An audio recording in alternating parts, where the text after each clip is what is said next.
आप अभी जो महसूस कर रहे हैं वही आपकी दुनिया बना रहा है।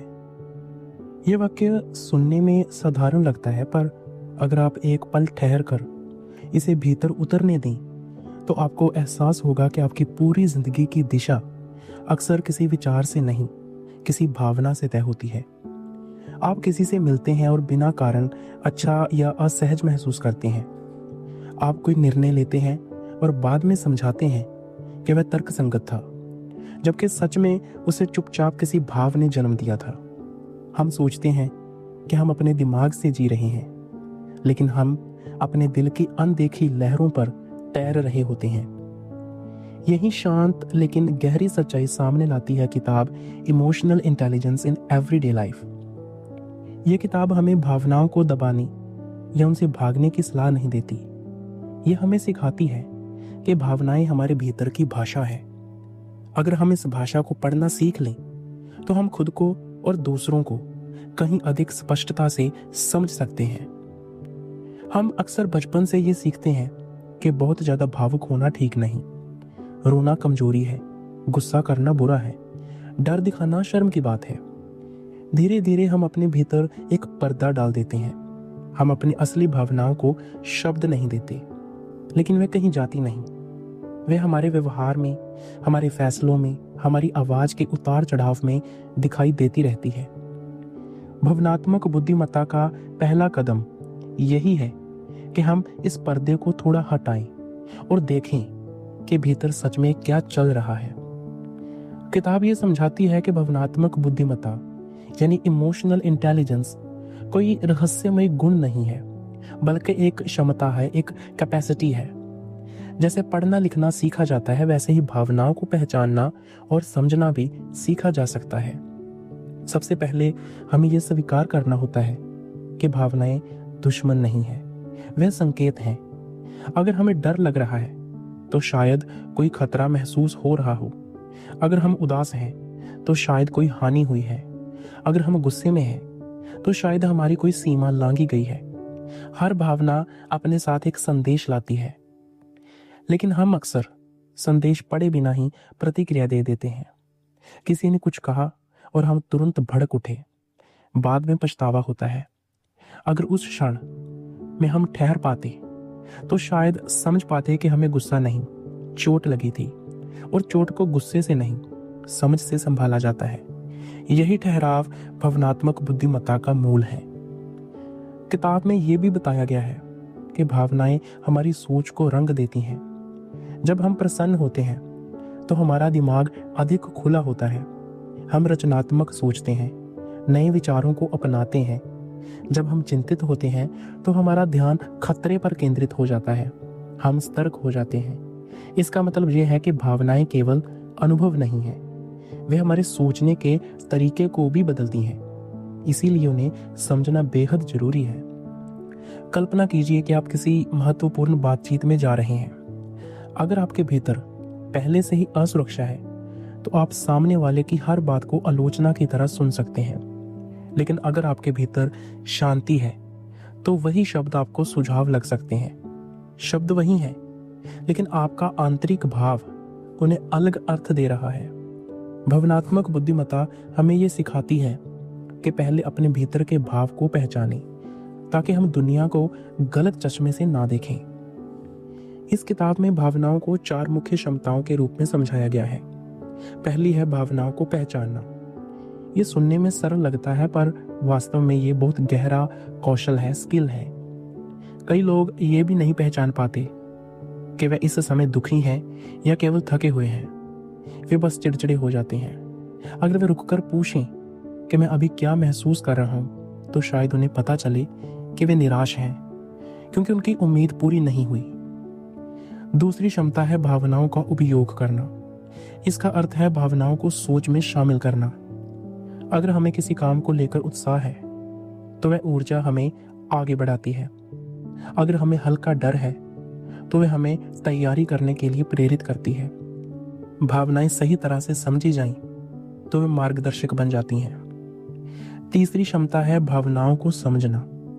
हर भावना का एक ढांचा होता है।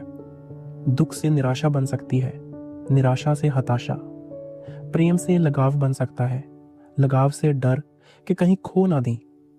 अगर हम इन परतों को समझ लें तो हम अपने व्यवहार को बेहतर तरीके से संभाल सकते हैं। हम जान पाते हैं कि हमारी प्रतिक्रिया का स्रोत क्या है। चौथी क्षमता है भावनाओं को व्यवस्थित करना। इसका अर्थ है उन्हें दबाना नहीं, बल्कि सही दिशा देना। गुस्सा पूरी तरह बुरा नहीं है। अगर कोई अन्याय हो रहा है तो गुस्सा हमें खड़े होने की ताकत देता है, लेकिन अगर वही गुस्सा कंट्रोल खो दे तो वह संबंध तोड़ सकता है। भावनात्मक बुद्धिमत्ता हमें संतुलन सिखाती है। रोजमर्रा की जिंदगी में यह संतुलन बहुत मायने रखता है। परिवार में, दफ्तर में, दोस्तों के बीच हर जगह भावनाएं मौजूद हैं। कोई कुछ कहता है, कोई कुछ महसूस करता है। अगर हम केवल शब्दों पर ध्यान दें और भावनाओं को अनदेखा करें तो हम आधी कहानी ही सुन रहे होते हैं।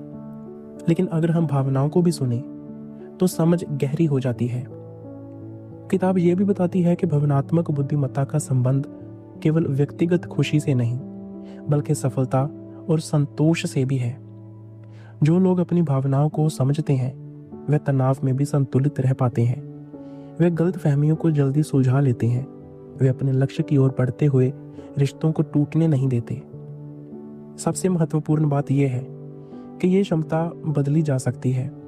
अगर आज हमें लगता है कि हम बहुत जल्दी आहत हो जाते हैं या बहुत जल्दी गुस्सा कर देते हैं, तो इसका मतलब ये नहीं कि हम हमेशा ऐसे ही रहेंगे। जागरूकता से शुरुआत होती है। हर बार जब हम अपनी प्रतिक्रिया से पहले एक छोटा सा विराम लेते हैं, हम अपने भीतर एक नई आदत बना रहे होते हैं। धीरे धीरे ये विराम बढ़ता है। हम भावनाओं के गुलाम नहीं रहते, बल्कि उनके साथ संवाद करना सीखते हैं। हम अपने भीतर उठती लहरों को महसूस करते हैं, लेकिन उनमें डूबते नहीं। यही भावनात्मक परिपक्वता है। ये यात्रा आसान नहीं है, क्योंकि इसमें ईमानदारी चाहिए। हमें अपने भीतर की असुरक्षा, ईर्ष्या, डर और दुख को देखना पड़ता है। लेकिन यही देखने का साहस हमें अधिक स्वतंत्र बनाता है।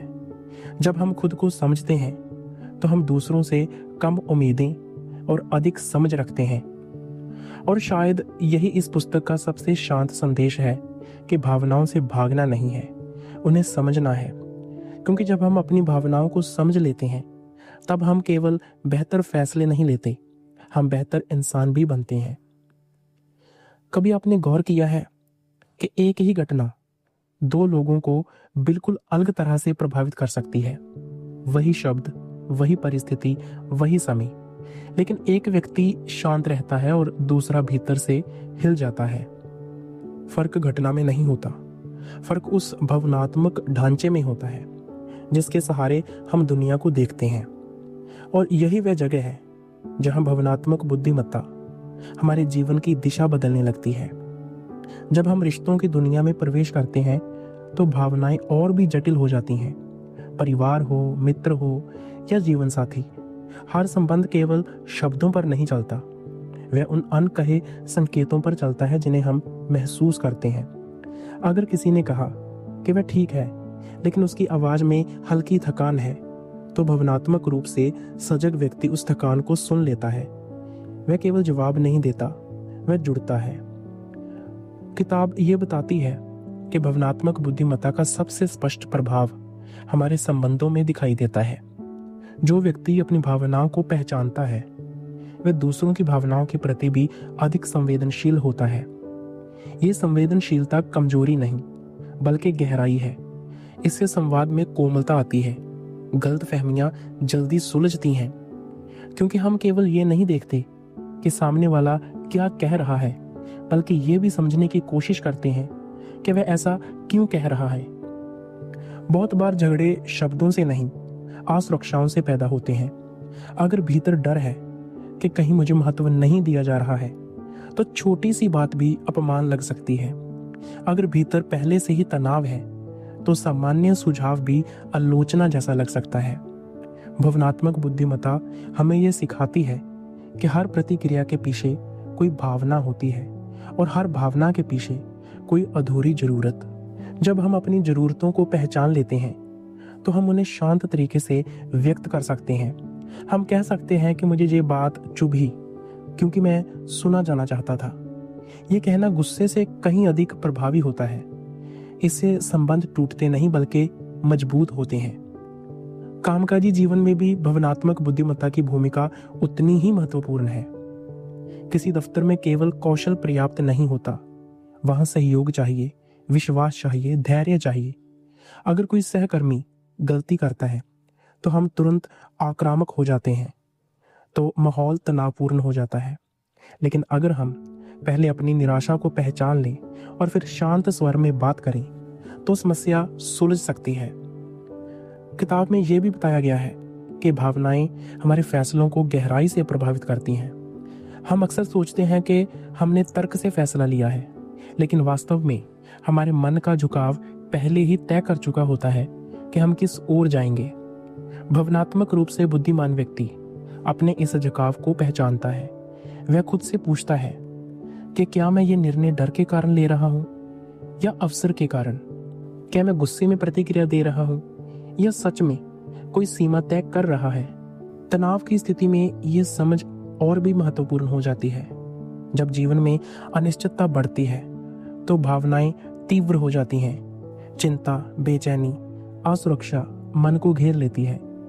अगर हम इन भावनाओं को नजरअंदाज करते हैं तो वे और प्रबल हो जाती हैं, लेकिन अगर हम उन्हें स्वीकार कर लेते हैं तो वे धीरे धीरे शांत होने लगती हैं। जैसे कोई बच्चा ध्यान चाहता है, वैसे ही हमारी भावनाएं भी ध्यान चाहती हैं। भावनात्मक बुद्धिमत्ता हमें यह भी सिखाती है कि भावनाओं को दबाना दीर्घकाल में हानिकारक हो सकता है। जो व्यक्ति हमेशा मजबूत दिखने की कोशिश करता है वह भीतर से टूट सकता है। जो कभी दुख व्यक्त नहीं करता वह भीतर भारीपन जमा कर सकता है। संतुलन ये है कि हम अपनी भावनाओं को स्वस्थ तरीके से व्यक्त करना सीखें, सही समय, सही शब्द और सही स्वर के साथ। इस किताब का एक महत्वपूर्ण संदेश ये भी है कि भावनात्मक बुद्धिमत्ता केवल व्यक्तिगत विकास का साधन नहीं बल्कि सामाजिक समरसता का आधार भी है। जब समाज में लोग एक दूसरे की भावनाओं को समझते हैं तो संघर्ष कम होते हैं, संवाद खुला होता है, सहानुभूति बढ़ती है। ये केवल व्यक्तिगत शांति नहीं, सामूहिक शांति की ओर भी ले जाती है। धीरे धीरे जब व्यक्ति अपनी भावनाओं को समझने लगता है तो उसमें एक आंतरिक स्थिरता आने लगती है। वह हर परिस्थिति में प्रतिक्रिया नहीं करता, वह चुनता है कि कैसे प्रतिक्रिया देनी है। यही चुनाव उसे स्वतंत्र बनाता है। अब वह परिस्थितियों का गुलाम नहीं रहता बल्कि उनका सजग उत्तरदाता बन जाता है। भावनात्मक बुद्धिमत्ता हमें यह भी दिखाती है कि भावनाएं बदलती रहती हैं। आज जो दर्द है वह कल हल्का हो सकता है। आज जो गुस्सा है वह समझ में बदल सकता है। अगर हम हर भावना को स्थायी सत्य मान लें तो हम भ्रमित हो सकते हैं, लेकिन अगर हम जान लें कि भावनाएं लहरों की तरह आती जाती हैं तो हम उनके साथ बहने की बजाय उन्हें गुजरते हुए देख सकते हैं। ये देखने की क्षमता ही आंतरिक परिपक्वता है।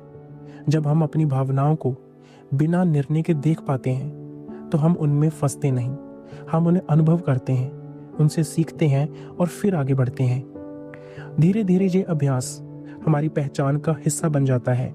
हम अपने भीतर अधिक ईमानदार हो जाते हैं, हम दूसरों के प्रति अधिक धैर्यवान हो जाते हैं, हम जीवन की अनिश्चितताओं से कम डरते हैं क्योंकि हमें पता है कि हम अपनी भावनाओं के साथ रह सकते हैं। और शायद यही इस यात्रा का सबसे सुंदर मोड़ है। जब हम अपनी भावनाओं से डरना छोड़ देते हैं तब हम जीवन से भी डरना छोड़ देते हैं, क्योंकि हमें समझ आ जाता है कि हर अनुभव, चाहे वह सुख हो या दुख, हमारे भीतर कुछ सिखाने आता है। आखिर में सवाल ये नहीं रह जाता कि हम क्या महसूस करते हैं, बल्कि ये रह जाता है कि हम अपनी भावनाओं के साथ कैसे रहते हैं। क्योंकि भावनाएं तो जीवन का स्वाभाविक हिस्सा है। वे आएंगी, जाएंगी, बदलेंगी, गहराएंगी, हल्की होंगी, लेकिन जो बात हमारे जीवन की दिशा तय करती है वह ये है कि हम उनके साथ कैसा संबंध बनाते हैं। जब कोई व्यक्ति अपनी भावनाओं को पहचानना, समझना और संभालना सीख लेता है तो उसके भीतर एक शांत केंद्र बनना शुरू हो जाता है। यह केंद्र बाहर की परिस्थितियों से पूरी तरह अछूता नहीं होता, लेकिन उनसे पूरी तरह बिखरता भी नहीं।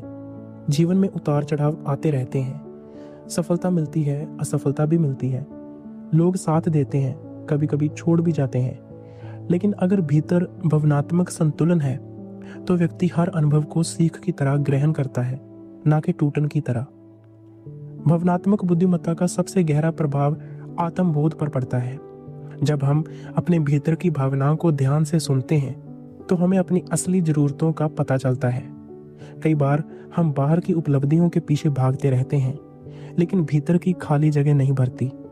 अगर हम ठहर कर खुद से पूछें कि मैं सच में क्या चाहता हूं, तो जवाब केवल उपलब्धि नहीं, अर्थ होता है। केवल प्रशंसा नहीं, स्वीकार्यता होती है। केवल सफलता नहीं, संतोष होता है। ये समझ धीरे धीरे आत्मसम्मान को जन्म देती है। जब हम अपनी कमजोरियों को भी स्वीकार कर लेते हैं तो हम दूसरों की नजरों पर कम निर्भर हो जाते हैं। हमें हर समय साबित करने की जरूरत महसूस नहीं होती। हम जानते हैं कि हम पूर्ण नहीं हैं, लेकिन अधूरे भी नहीं हैं। ये संतुलन भीतर से आता है। भावनात्मक बुद्धिमत्ता हमें यह भी सिखाती है कि करुणा केवल दूसरों के लिए नहीं, अपने लिए भी जरूरी है।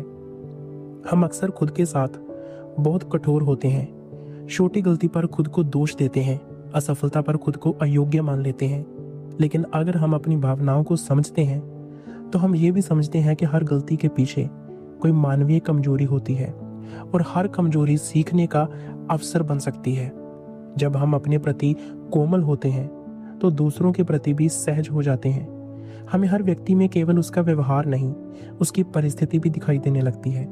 हमें समझ आता है कि गुस्से के पीछे थकान हो सकती है, चुप्पी के पीछे डर हो सकता है और कठोरता के पीछे असुरक्षा। ये समझ हमें अधिक मानवीय बनाती है। धीरे धीरे भावनात्मक बुद्धिमत्ता केवल एक कौशल नहीं रहती, वह जीवन जीने का तरीका बन जाती है। हम हर अनुभव में अपने भीतर झांकते हैं।